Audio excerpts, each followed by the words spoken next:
राज्य में आलू संकट को किछि मात्रा पूरण करिछि सरकारी आलू। सरकारी कंट्रोल दुकान रे 3 किलो आलू को 100 टंका रे बिक्री करा जाउछे।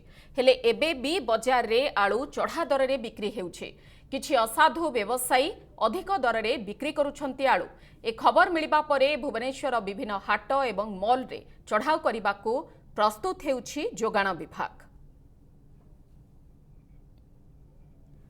इस संपर्क में अधिक सूचना देवाई आम सहित सीनियर रिपोर्टर आलोक प्रधान रोचंती। आलोक, आपण वर्तमान केउं स्थान रे कोन रहुछि अधिक तथ्य ए बाबद रे?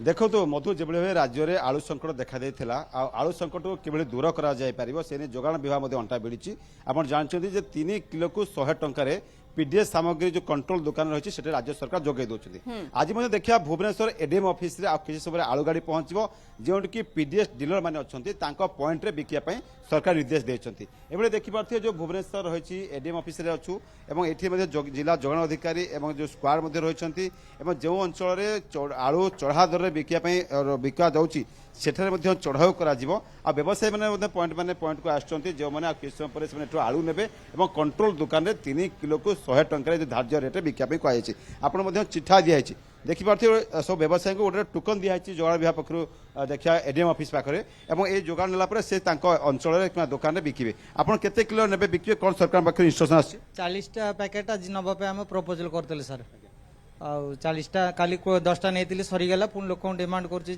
सुविधा अच्छे बोली कहीकि 40टा आम डिमांड करूँ नहीं गला आरंभ कर लोक जमी रेट हाइटा जोटा कमिज से अनुसार आम लोक व्यवस्था करूँ लोक जमी सुरक्षा दर पाइबे जमी रेटा गरीब लोक समस्त कवर करेंगे पहुंची पारे सरकार निष्पत्ति नौकरी। देखा जो आलू संकट देखा देती बर्तमान किभली भाव लोक दूर हो पार आप डीलर पॉइंट में बिका जाऊँ आलू बर्तमान आम बिकू नहीं आलू किलो 3 किलो को 100 टका बिकू आलू नहीं दुकान योजना रही भुवनेश्वर सबू वार्ड में किभली भाव आलू पहुंची पार जोगाण विभाग अधिकारी जिला जोगाण विभाग अधिकारी सी अच्छा सर देखा जदि देखा आज भुवनेश्वर केते क्विंटाल आलू आप पीडीएस दुकान को जोगाई योजना रखिंट? आम शुणु काली 600 पैकेट आलू देइथिलु प्राय 50% रु अधिक कवर हो जाइए आउ जहाँ अवशिष्ट रिटेलर अच्छा आज आसी समस्ते आलू नहीं जाए एठू तेणु से 3 केजी को 100 टका लेखा बिक्री करुँच।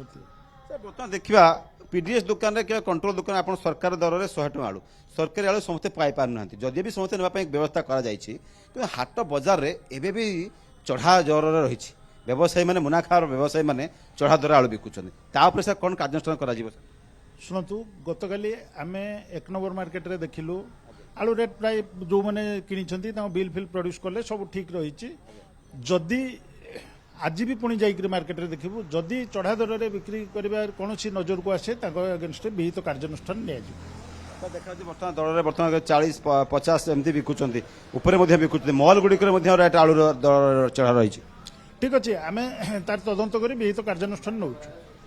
बर्तमान देखा भुवनेश्वर सब जगह आलू पहुंची गलानी ना आज सुधा पहुंच हम ना केबे स्वाभाविक हम आउ केते क्विंटाल आलू भुवनेश्वर सहर बांटिया योजना रखुं? ना ना सेमती आम योजना रखिनु जी बर्तमान चली दि जाऊँगी कौन प्रकार असुविधा आसब ना बोली आम आशा करूँ।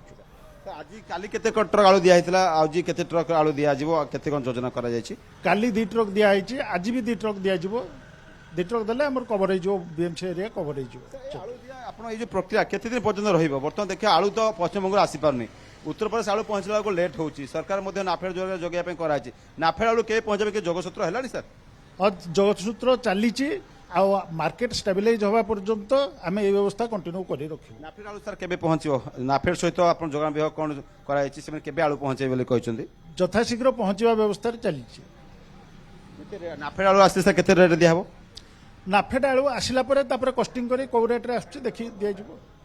दैनिक हाट जो रही विभिन्न हाट रही दुकान रही से जगह अधिक रेट बिक्री हो ना आम एगेन्स्ट एक्शन नौ कौन निश्चित भाव में देखिपे जो एडीएम ऑफिस आज गत काली भली आज आलू दिज्व और ता सहित किभली भाव पीडीएस दुकान में 3 किलो आलू को 100 टका बिक्री कर जोगाण विभाग अंटा भिड़ी और आज आलू व्यवसायी मान पीडीएस दुकानी जोगे दिज्व।